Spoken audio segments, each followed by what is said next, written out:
everyone for joining us. We're Group 5, Electric Hold Down Clamp. I'm Joe. I'm Jack. I'm Blake.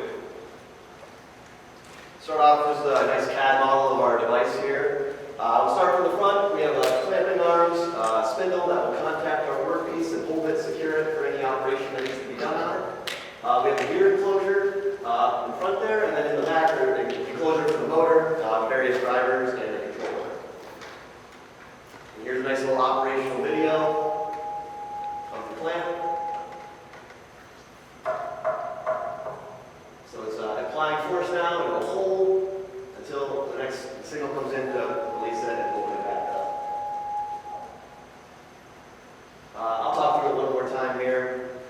So when that signal comes in, the clamp's going to go down as fast as possible to reduce the cycle time, make it very quick as possible so they don't have to wait. And then once it hits the workpiece, it'll slow down, increase the force, and then hold, and will cut all the power off until they're done and another signal comes back in.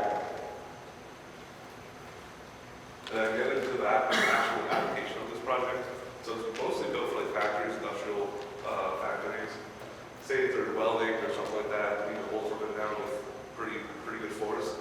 That's what we would use it. I mean, this application you can use Ford with a big workpiece, but if you're only doing like a 2x2 or something like that, you should be able to get away with just one workpiece there. And then here's a video. On the left, you can see a watt meter showing our power consumption through the whole cycle, and on the right is the force transducer showing our force.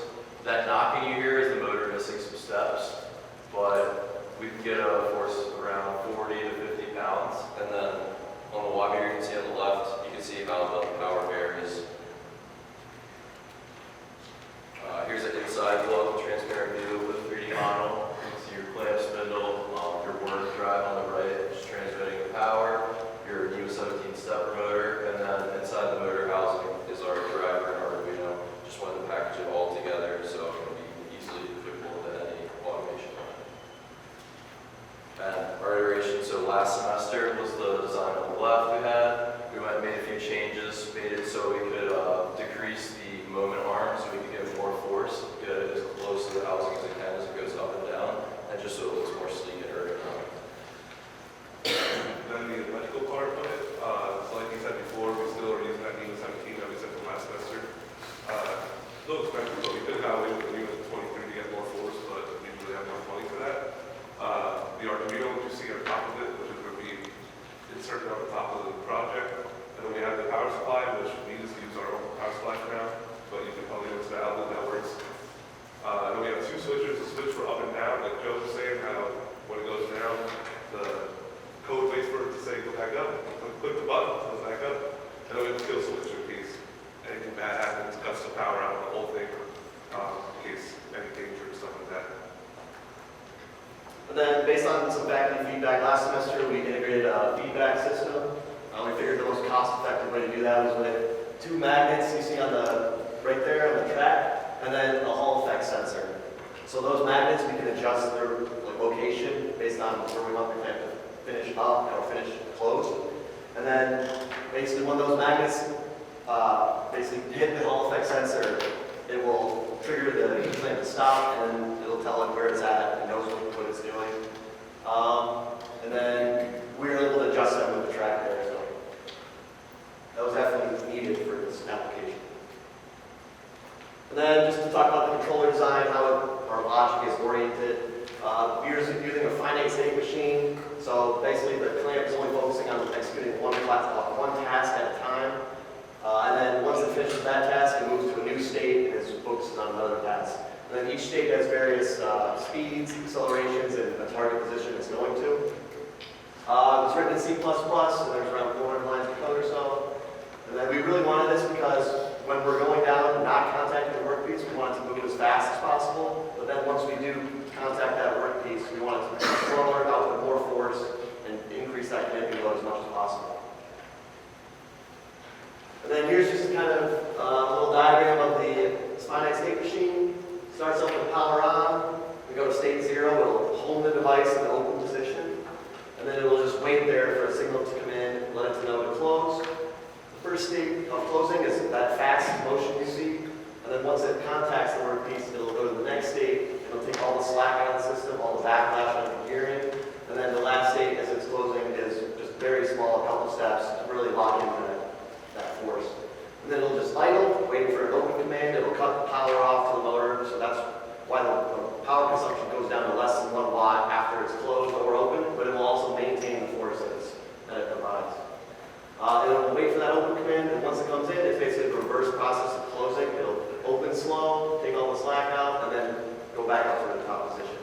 Then at any point at the end of the cycle, if there's an error, if that Hall effect sensor is not triggered, it'll output an error, and then you'll have to reset the clamp, and then it will be outputted into the rest of the system. So requirements, initially we wanted to provide 100 pounds of clamping force. We thought this would be adequate for any kind of application, wherever it's put.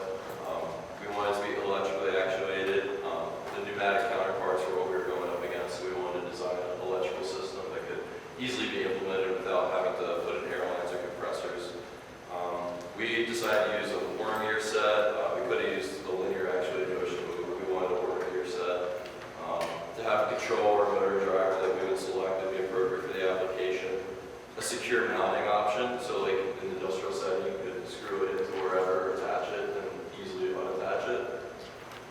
Has a PLC, switch buttons, easily can be controlled with a button or just with a signal. So again, it keeps your options open. You need to be able to clear the workpiece, so once whatever operation is done, the clamp goes up and stays up. That's again with the Hall effect sensor, so the workpiece can easily be removed. The new one can be put in, just a safety thing to again limit any kind of accidents. And feedback system, like the Hall effect sensor, we need to implement that. Hall effect, so we need part of that. So And again, in the specifications, we didn't really change much. We still use the Nemo 17 stepper motor, like we said originally. Like you say, in the word wheel, which we got 8-inch gears, and the controller, which Joe provided Arduino Uno for us, and we use that driver from motor to motor. The 4 mounting holes in the bottom, so you can easily unattach it, attach it onto a new workpiece. The 2 switches, like I was saying before, the power and the open and close. The clamping arm will travel from 90 degrees down to 0, and then the Hall effect sensor and kind of provides the feedback that you guys were asking for. And then just some project management here. Here's our full WBS from first semester to the second. Pretty much completed every task we set out to do, and just the report and this presentation is all it's left. And then for the schedule, first semester, a lot of planning, designing, and then reviewing our design and presenting to you all last semester. And then in January, we went about procuring our parts, manufacturing them, fabricating them down in the machine shop. We did some revisions based on what we were seeing with our prototype. And then we built it, and then we did some tests, and now we're presenting today. budget, so overall for our books budget, we kept it under the $500, but as you can see, we bought some stuff on our own, so we went a little over budget, but some of that stuff was for testing, other stuff we didn't need, but we wanted to get just to make sure. And then on the right, you can see the breakdown of how much we purchased 3D printed machine. We tried to 3D print as many parts as we could without compromising, like the amount of force we can produce and still providing a reliable system. But we did go a little over budget, but I think that Again, I think the safety, of course, for the whole paramount, so safety, health, and wellness of the public. For our actual project, the main points is, like I was saying, it's like where your amp is, it goes down, you have that kill switch, you can easily kill the power, it'll go up, you won't get hurt from that. We also advise wearing safety goggles because it's 3D printed parts, so if anything does happen, it might explode, it shatters. But obviously, if we had like metal parts and stuff like that, that wouldn't be a problem, but that's including most safety part needs to be worked on. So as you see our testing setup, so our test fixture is shown on the top left. We made that with the help of Mitch in the machine shop. The bottom left is the watt meter, and on the right is the load cell spot. So start out with our first test here. We're optimizing the code, the controller of our device. On the left graph, you can see our first test, we have a declining force output. That's because the motor was missing steps. So it was basically losing position, and it didn't really know where it was, so there's that decreasing force. And also the cycle time is around 20 seconds, which is far too long than what we wanted.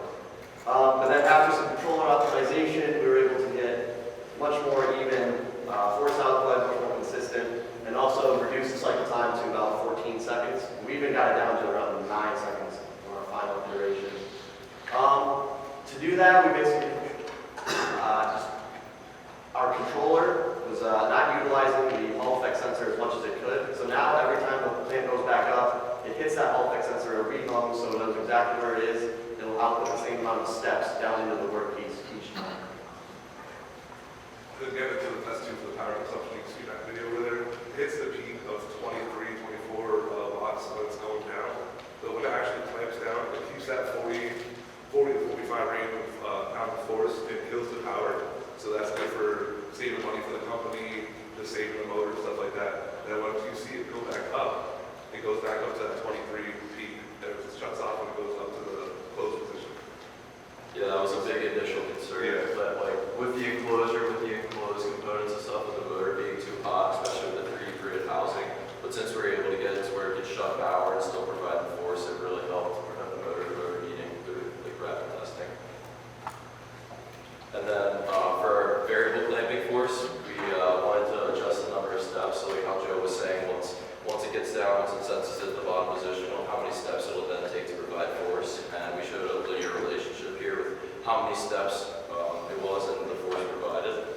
So the only thing really limiting this was, again, the 3D printed housing and some of the other components. We could have achieved a greater force if those were made out of metal, but for budget reasons, we decided to 3D print those and spend our money in the motor and the gears. We figured that would take the most force and the most wear and tear. So we were able to get up to around 40 to 50 pounds, which is still really good, but again, could have gotten a lot more measurements. And then just some lessons learned. The biggest one for me is cost allocation. Like Jack was saying, we decided to put all of our money into a driver, motor, gearing, versus the actual structural integrity of our device. So the 3D printed material, once it gets to about 45 pounds, it just starts reflecting, and we're not able to actually input any more force into the workpiece. It's just deflecting the material. And we also went over budget, so that's another cost. Yeah, the feedback is definitely essential. The Hall effect sensor helped us out a lot. Like you saw there, how to produce consistent force every time, consistent position. Additional feedback we can provide is like the force. We do the force transducer, but if we could, loop that back into the system to where if it has too much force, it could emergency stop the system or provide more force if it needs it based on different work pieces. So that's another feedback thing we can do. And as you heard the clicking, there was the motor missing steps. That was just limiting the force again due to not as strong of a motor, 3D printed components. So if we had more time and budget, we could, fix those and see what effect it would have on the overall force output. We do think electric work cooling has a future, but it's with the worm gear. The worm gear and worm they're very expensive components for what they're doing in this application. But the motor does provide excellent position control, force, and much more control than versus the pneumatic system that are currently employed. Just the consistent mechanical advantage doesn't help us in this case with the generators. Then some acknowledgments. Dr. Azabi is our advisor. Thank him for his guidance and his feedback on our presentations. Dr. Bendars, thanks for just running a great senior project class. And then Mitch down the machine shop, thanks for helping us fabricate our parts. And then Suzanne, she ordered all of our purchase components and just setting up a great day. Thank you.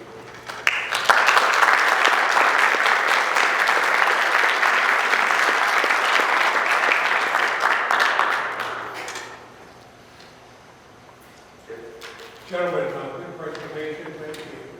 What type of welding application do you see for this? So that would be mostly automated welding operations, so like a robot or that pace rapid, where they're doing a lot of the same operations over time. So where they need to put a workpiece in, they'll hit a button, all the clamps will come down at the same time, and then they'll do their welds. And then once they're done, all the clamps will come up with another button push. They can take the part out and do it, just repeat. Have you considered the industry sector? I originally got this idea from a company I interned with, Estaco, and they were working on similar things, not the way we did it,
the amount of force that you can exert on that plant, it looks like you're getting about 45 pounds, and your spec was 100. And is it that the motor starts slipping? The motor starts slipping, yep, and then also the pre-printed, it's basically a gear case. It starts deflecting, and so we are not able to, and then the gears, when they get out of alignment, they just bind at that point, and then the motor can't turn anymore. So it's both the motor and the gear train. Yep, So did you do a force analysis at the beginning of the project that would predict where that would happen? we did not do a force analysis on that. Ideally, we would have used aluminum components for our housing. We would have allocated our cost more towards that, and then it would have been a stiffer structure. We'd like to see like if we just got just like a better motor and then also just like got an aluminum housing to see which one would make. more So of a difference. basically, you're saying that the cost to reach 100 pounds would have been significantly above budget. Yeah. Definitely. Thank you. Thank you.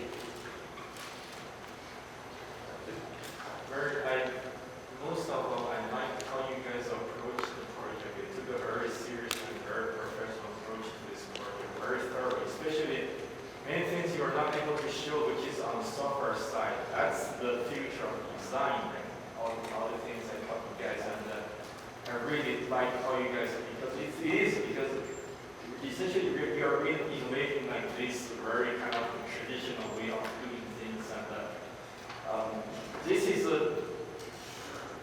using motor to do clamping forces, nobody really like it traditionally. So you guys are doing this, but the challenge is so you see the housing. So let's say if your housing is everything's good, and my only thing I don't understand though, my question is that if you actually put a load cell there, do you think that's going to, like, replacing the whole sensor with a load cell, give you a very real time kind of force feedback? Would that make this whole thing a lot easier? Ideally, we would do an encoder, so we get position feedback Yes. for the entire motion. But you're trying to keep the force, right? Yes. So don't you think that using a load cell give you the force feedback would be a little bit better than position feedback? Yes, it would, but then that would be to go external to our device to implement that.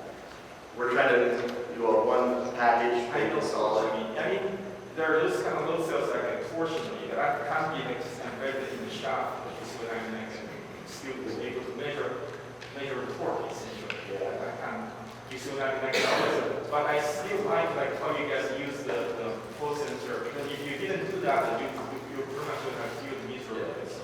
Yes, all sensor was essential. Yeah, very good. I really like it. Above all, like I like how you guys.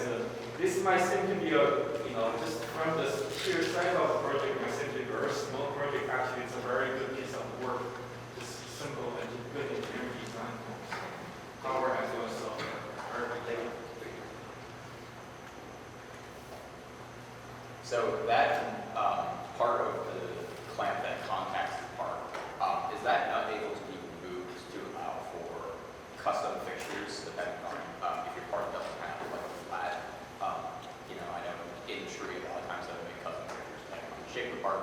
So I can see that threading could allow for custom, shapes in order to hold different type of shape parts. Definitely, yeah, anything with a quarter 20 thread would be able to be used as a spindle for connecting. Yeah, because that's just a core 20 volt, so you can move it up and down to adjust for varying workpiece heights. We were thinking about doing like a flexible head like you see on some C clamps for non-flat surfaces, but we ended up not going with it again to save a little bit of money and just keep things simple. I want you guys to be completely transparent. Did you guys ever run into stepper motor overheating? We didn't run into overheating, but It it would was get getting hot. hot, and we could smell the 3D printed parts. Okay, so, yeah. That's where we wanted to cut off. The motor, like smooth steps, and you're going to have issues. That's another reason we wanted to go aluminum housing, but we had a bunch of issues. We So ran. if you have that aluminum housing, do you think the stepper is still up to the job? Do you still think? I think our results would have been better. But I don't know I mean, if it would've eventually, do you still want to stick with the stepper concept? Like, I like if you this. ever do a second prototype, you see what I mean? Yeah. I feel you might want to abandon that, you see what I mean? Yeah. I like the stepper. However, I don't like the worm gears because they have a lot of friction and there's only one. The mechanical advantage is the same. If you guys are designed for 10 pounds, you see what I mean, the stepper might be perfect, fine. But unfortunately, it's designed for 100 pounds, and you see what I mean, that's like the tricky part of the stepper. But overall, there's no major flaws in the system. There's like a, you didn't choose a DC motor to do this job, at least. Yeah. Very good. At the end of the day, we went with like the position control and just the ability to just repeat it over time was like the biggest thing. Because that's like, as long as it just goes down, clamps, comes back up to the same position, that's what we wanted. Like the force, I feel like we provide is adequate for those settings. Like this concept, you're aiming for 10 pounds, this is actually a very good design. You can pretty much do everything. You achieve 100% almost. Unfortunately, you're designed for 100 pounds, that's why you reach lots of issues. Very good. One last question. Would it be possible to change the gear ratio with the same motor instead of 40 pounds within more force by changing the gear ratio? So right now it's at 50 to 1. If you went to something like 60, 70 to 1, maybe, but it also, when the worm gearing, it induces more friction and more loss, so maybe. How did you arrive at that gear ratio? The size, the physical size of it, so we want to get that spindle as close to the center of rotation as possible. And then the 50 to 1, it didn't, the losses, so when you have the worm gear, the efficiency is like 10% or less once we get to that maximum force. And so the 50 to 1 was kind of a balance between too high, too big.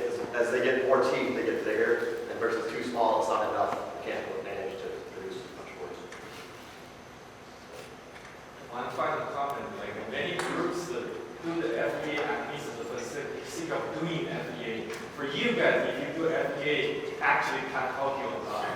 So that if you did that work, even if you do FBA, you're going to see the enclosure is not hold up the load you are looking at. So I mean, that's actually, it could be a very good complementary work for what you have done. So overall, it's Thank you very much.